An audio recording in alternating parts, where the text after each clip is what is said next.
Hola, que Dios te bendiga. Me da mucho gusto que te estés conectando a las clases de grupo de vida de nuestra iglesia. Ya sea en tu grupo de vida o a través de las redes sociales, te damos la más cordial bienvenida y estamos comenzando una nueva serie. Vamos a estar estudiando el libro de Efesios capítulo 6, este tema de la armadura de Dios. Así es el título de la serie y estaremos aprendiendo juntos lo que significa vestirnos de la armadura de Dios para afrontar las batallas de la vida cristiana. Las batallas dentro de la vida de fe para caminar siempre tomados de la mano de Dios. Creo que va a ser una serie de mucha bendición, así es que te invito a que no te pierdas ningún tema. Tenemos a tu disposición el manual de la serie para que puedas seguir la clase, puedas responder las preguntas. Lo puedes conseguir con tu líder de grupo de vida o también escribiéndonos al correo de la iglesia para poder facilitártelo en medios electrónicos. Así es que te invito que juntos comencemos esta nueva serie. La lección 1 es: el Señor es mi fuerza. La base bíblica está en Efesios capítulo 6, versículo 10. Dice de la siguiente manera: por lo demás, hermanos míos, fortalezcanse en el Señor y en el poder de su fuerza. Otra versión dice: y ahora, hermanos, busquen su fuerza en el Señor, en su poder irresistible. Vamos a hacer una oración y poner este tiempo en manos de Dios. Señor, gracias por este día, por este tiempo que cada persona ha apartado y dedicado para aprender de tu palabra, reunidos en su grupo de vida, en casa con su familia. Yo te pido, Señor, que el estudio de esta clase pueda ser de mucha bendición para cada persona que lo va a recibir. Háblanos a través de esta serie porque creo que es importante lo que tú vas a hablar a nuestras vidas para armarnos, para vestirnos con tu armadura en estos tiempos difíciles que estamos enfrentando, para que no desistamos de nuestra fe, sino estemos bien firmes, plantados en aquello que hemos creído. Te lo pido, Padre, en el nombre de Jesús. Amén y amén. Bueno, quiero hablarte un poco de la iglesia de Éfeso. El libro que nosotros conocemos como Efesios es una carta inspirada por el Espíritu Santo que escribió Pablo a las iglesias en la región de Asia Menor. En esta región, la ciudad más grande, la ciudad más importante y la iglesia más importante era precisamente Éfeso. Por eso se le dio este nombre a la carta. La iglesia en la región de Éfeso y los alrededores en Asia Menor era una iglesia viva, una iglesia dinámica, una iglesia que estaba creciendo, predicando el evangelio y trayendo luz en medio de la oscuridad. Pero el contexto en el que se desenvolvía la iglesia complicado, era difícil. Por un lado, estaban siendo despreciados por los judíos, pero también por los gentiles. La gente judía despreciaba a los cristianos. La gente gentil, que son todos aquellos que no son judíos de cualquier nacionalidad, también los despreciaban a los cristianos. Incluso llegaron a ser perseguidos, agredidos. Los iban a sacar de sus casas, los golpeaban, los metían a la cárcel, les quitaban sus propiedades. Era una situación muy complicada y muy difícil. Pablo mismo experimentó la persecución en Éfeso.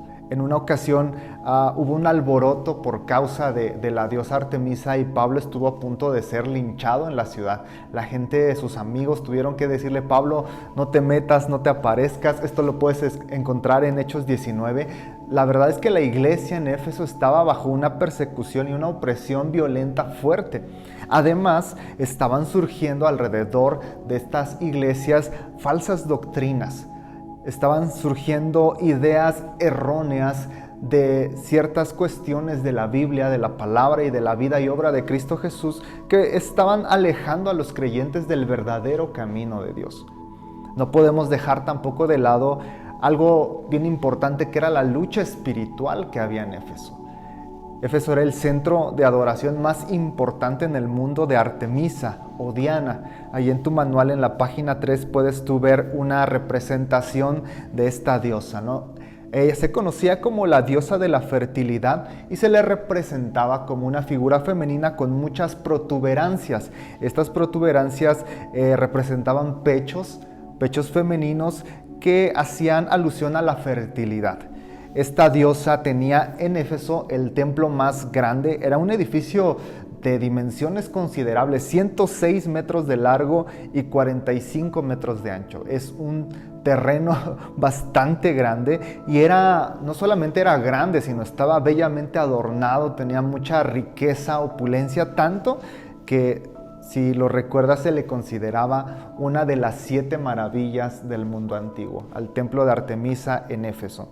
El culto a esta diosa promovía la prostitución ritual. Había mujeres que se dedicaban a prostituirse dentro del templo para atraer la fertilidad, para atraer la bendición de esta diosa, pero esta prostitución, provocaba una liberalidad sexual escandalosa, una inmoralidad sexual escandalosa en Éfeso, tanto que un filósofo griego, no cristiano, ni siquiera judío, un filósofo griego llamado Heráclito describe la sexualidad de Éfeso como peor que las bestias, peor que los animales. Imagínate, ¿no? Si no fuera poco esto, Éfeso también promovía la adoración al emperador. Una de las cuestiones importantes dentro del Imperio Romano era no solo el respeto al emperador como figura más importante del imperio, sino la adoración al emperador. Se le pronunciaba esta frase: el César es Señor, el César es lo más grande, el César es Dios prácticamente, ¿no? Entonces los prefectos romanos de la ciudad de Éfeso obligaban a la gente a rendir culto al emperador, a pronunciar esta frase, porque confesar o decir que César era el Señor era reconocer tu lealtad al Imperio Romano, era reconocer que tú eras parte activa del Imperio Romano y que debías tu lealtad al César. Eso te traía como persona, pero también como ciudad. Una ciudad que adoraba al emperador era una ciudad que tenía privilegios económicos, políticos, etc. Entonces, el credo fundamental de la iglesia cristiana era: Jesús es el Señor. No reconocemos otro Dios, no reconocemos otro Señor, no reconocemos otro Rey más que Jesús. Pero no sé si te das cuenta cómo chocaban estas dos declaraciones. El Imperio Romano decía: César es Dios, y los cristianos decían: no, Jesús es el Señor. Entonces, cuando ellos confesaban a Jesús como Señor y se negaban, obviamente, a doblar su rodilla delante del emperador César, perdían privilegios políticos, económicos e incluso sufrían castigos severos, persecución, violencia, encarcelamiento y muchas otras cosas más. Esta era la situación alrededor de la iglesia de Éfeso. Era una situación complicada, ¿no? Desprecio, persecución, violencia, un ambiente espiritual tenso, la adoración a una diosa que implicaba inmoralidad sexual y la presión social y política de adorar al César en vez de adorar a Jesús. ¿Cómo crees que todos estos retos que te acabo de platicar impactaban o afectaban a la vida espiritual de la iglesia? Quiero que reflexionen un momento en esta pregunta. Si estás en un grupo de vida, comenta con tu grupo de vida. Si estás en casa o si estás solo, trata de pensar cómo estos retos influían en la fe de la iglesia de Éfeso.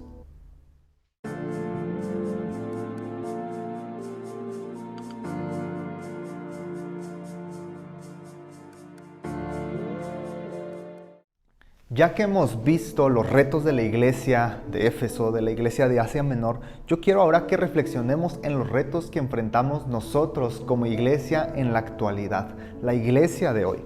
Y es que la iglesia hoy también es despreciada. La fe cristiana es menospreciada en muchos sectores. Hay una cita muy famosa que dice que el cristianismo y la religión en general es el opio de las masas. Muchos piensan que la religión es una pérdida de tiempo. Muchos piensan que la religión es solamente un método para engañar a la gente, para sacarles dinero. Hay tantas ideas no contrarias a la fe cristiana que la desprecian, que se burlan de la fe. Por medio de internet también estamos viendo cómo están proliferando falsas enseñanzas, falsas doctrinas, que toman algunos versículos o pasajes de la Biblia, los sacan de contexto, los tuercen y terminan enseñando cosas muy diferentes a lo que la Biblia nos enseña. Hoy también tenemos otros dioses. Quizás no tenemos la estatua de una Artemisa, pero tenemos nuestros propios dioses.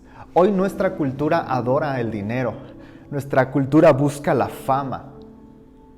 Aunque no son dioses físicos, Entregamos nuestra vida persiguiendo estas cosas, entregamos nuestro tiempo, nuestra devoción para perseguir estas cosas, y la verdad es que la cultura, nuestra sociedad adora a estos dioses: sexo, dinero, fama. Tenemos un ambiente lleno de inmoralidad sexual. Si tú puedes voltear alrededor y ver, te vas a dar cuenta que es así.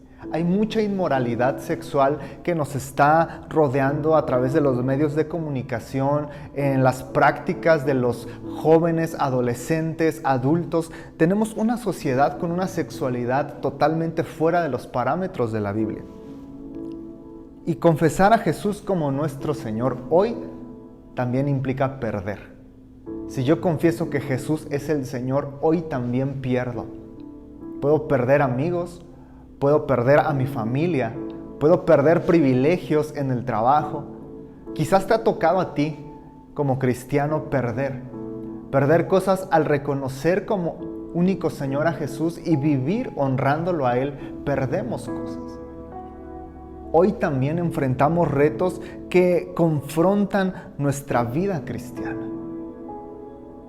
Hoy podemos ser reprobados en la escuela por confesar nuestra fe, podemos perder nuestro trabajo por confesar nuestra fe, somos hostigados socialmente. En las redes sociales es increíble cómo se burlan, cómo acosan, cómo insultan a los cristianos que dicen Jesús es el Señor y que confiesan la palabra de Dios, la Biblia, como su norma de vida. Tenemos retos bien difíciles, y yo quiero que, así como reflexionamos en la influencia de estos retos en la iglesia de Asia, que pensemos ahora cómo los retos que tenemos influyen en la práctica de nuestra propia fe. ¿Qué implica para nosotros? ¿Qué consecuencias positivas o negativas tienen estos retos para la vida cristiana de la iglesia hoy? Contesten, por favor.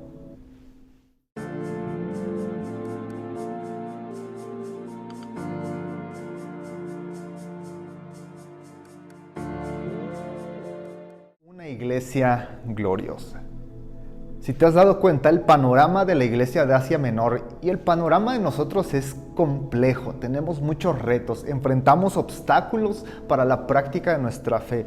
Pero en ese difícil contexto histórico y social que rodeaba a la iglesia de Éfeso, la carta escrita por Pablo, pero inspirada por el Espíritu Santo, describe a la iglesia de una manera extraordinaria. Dice en el capítulo 1, versículo 5, quiero que me acompañes para leer estos pasajes.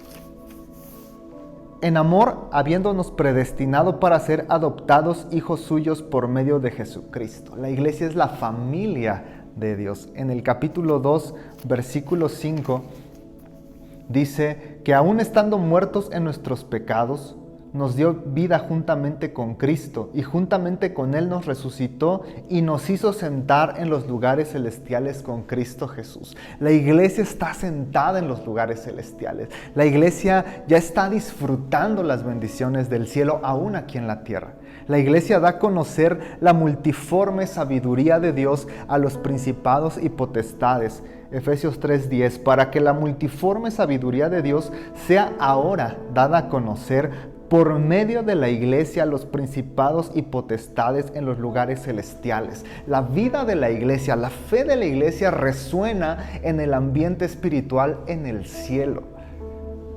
Capítulo 5, versículo 27, dice que Cristo dio su vida por la iglesia a fin de presentarla a sí mismo, una iglesia gloriosa, sin mancha ni arruga, que fuera santa y sin mancha. Una iglesia gloriosa. En medio del contexto difícil, Dios ve a su iglesia como una iglesia gloriosa, santa, sin mancha, sin arruga. ¿Cómo puede ser que se digan cosas tan maravillosas de una iglesia que está siendo oprimida, presionada por tantos retos? ¿Cómo puede ser que se hablen cosas tan hermosas, que es una familia de Dios, que está disfrutando las bendiciones del cielo, que resuena ante los principados y potestades el testimonio de la iglesia? ¿Cómo si vivimos tantos retos difíciles? La clave es que la iglesia es de Cristo. La iglesia le pertenece a Cristo. Jesús es nuestra cabeza.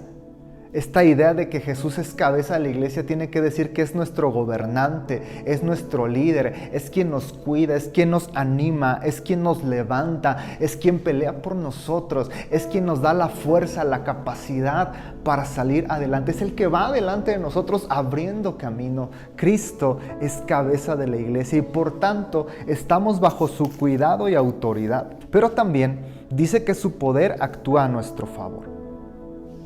Pablo está orando por la iglesia y dice: oro para que entiendan cuál es la supereminente grandeza de su poder para con nosotros los que creemos según la operación del poder de su fuerza. Pablo está diciendo que comprendamos la infinita grandeza del poder de Dios que obra a favor de ti y a favor de mí, que obra a favor de la iglesia. El poder de Dios obra a favor de la iglesia. En Efesios 3:19 dice que podamos conocer el amor de Cristo que excede todo conocimiento para que seamos llenos de la plenitud de Dios. Versículo 18 dice que es un amor tan ancho, tan largo, tan profundo, tan alto que excede lo que pudiéramos llegar a pensar. Somos amados por Cristo. Cristo nos santifica, lo leíamos hace un rato. Él está preparando una iglesia gloriosa, sin mancha ni arruga, santificándonos, limpiándonos. Aunque somos imperfectos, Dios está haciendo una obra de santificación en nuestra vida. Y como leíamos en la base bíblica, Efesios 6:10, hermanos míos, fortalezcanse en el Señor y en el poder de su fuerza. La fortaleza, el poder, el empuje, la energía de la iglesia viene de Cristo. Es por eso que a pesar de todos los retos, la iglesia sigue caminando. No importan los retos que puedan sobrevenir, la iglesia siempre saldrá victoriosa. Jesucristo hizo esta promesa, en Mateo 16:18. Sobre esta piedra voy a construir mi iglesia y ni siquiera el poder de la muerte podrá vencerla. La iglesia de Éfeso sufrió todas estas adversidades, pero la iglesia siguió caminando a través de los siglos hasta llegar a nuestros días. Algunos ateos han predicho muchas veces la muerte del cristianismo, la muerte de Dios, dijo Nietzsche. Pero la iglesia sigue adelante, la iglesia sigue caminando, la iglesia sigue avanzando. La iglesia sigue levantándose en el poder de Cristo, llevando el evangelio a todo lugar a lo largo y ancho del mundo.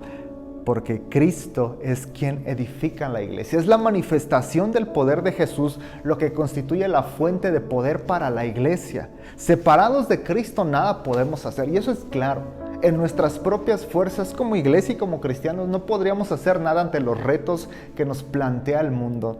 Pero Filipenses 4:13 dice: todo lo puedo en Cristo que me fortalece.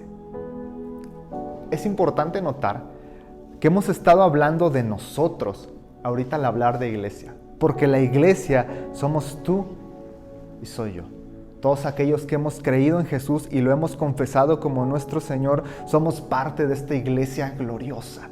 Somos parte de esta iglesia bendecida por Dios, de esta iglesia llena del poder de Dios. Las promesas descritas en Efesios son para ti y son para mí. La promesa de que ni la muerte podrá vencerla son para ti y son para mí. No importa entonces los retos que hoy tengamos en el mundo, nada podrá vencernos porque Cristo es quien nos edifica. Por ello, ante la multitud de retos que hoy podemos enfrentar, lo primero que tenemos que hacer, como dice Pablo en Efesios 6:10, es buscar nuestra fuerza en el Señor o llenarnos de poder del Señor. Eso es lo primero. Hay muchos retos, ya te platiqué hace rato, lo conversamos. Hay muchos retos, pero ante estos retos lo primero que tenemos que hacer es correr a Cristo Jesús y tomar en Él nuestro poder, nuestra fuerza. Busca tu fuerza en el Señor. Deja que sea Dios el que te llene de poder. Deja que sea Dios el que afirme tu fe. Deja que sea Dios el que fortalezca tu corazón para que puedas caminar en victoria en la vida cristiana. Fortalezcanse en el Señor y en el poder de su fuerza. Y quiero que ahora comentemos esta siguiente pregunta. ¿Cómo cambia tu perspectiva al saber que sin importar los retos, la fuerza de la iglesia viene de Cristo Jesús?